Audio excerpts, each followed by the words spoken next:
Bismillahirrahmanirrahim. Assalamualaikum warahmatullahi wabarakatuh.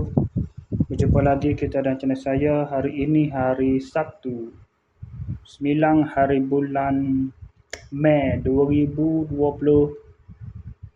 Masihi bersamaan dengan 21 Zulkaidah 1447 Hijriah. Sekarang ni pukul 6.24 petang. Okey, untuk video buat pasal ni saya nak review barang-barang Shopee yang baru sampai hari ini pada pukul 6.11 tadi. Sekejap tadi. Sekarang ni ada pepak. 11 tadi. Bahagian pertama ni barang Cina ni. Logistik sorting hook Xinjiang Yiwu Si Hai Root. Okey. Buka lagi tak? Ya. Okey. Baju t-shirt size S. Nama? Gyutamyoka.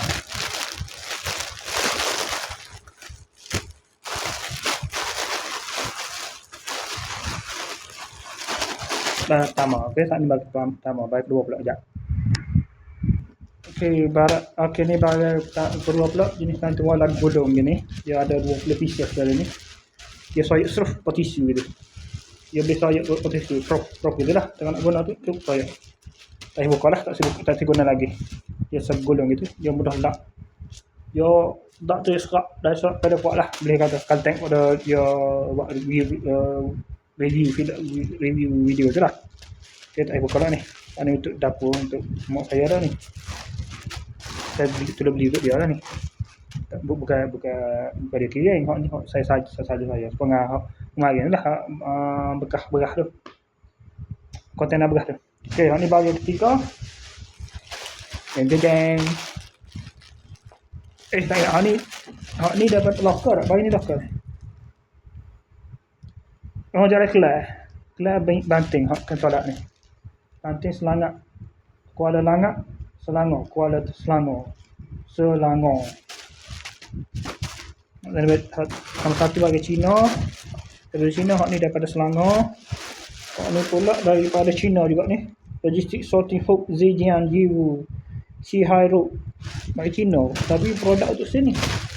Untuk kegunaan sini. Malaysia ni. Tapi dia clear proses di Cina.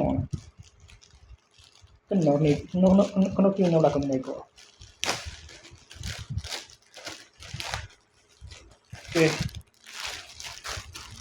Paklah semua, dua lah. Size M. Perikatan Nasional PAS.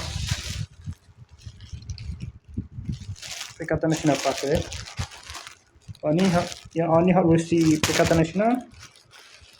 2 pieces. Versi Perikatan Nasional 2 pieces. Tu helai size M lah lah. Lepas tu hak ni pula untuk ni. Hak ni pula PAS manager. Hak ni PAS Perikatan Nasional. Hak ni pula Perikatan Nasional PAS. Pun 2 pieces juga.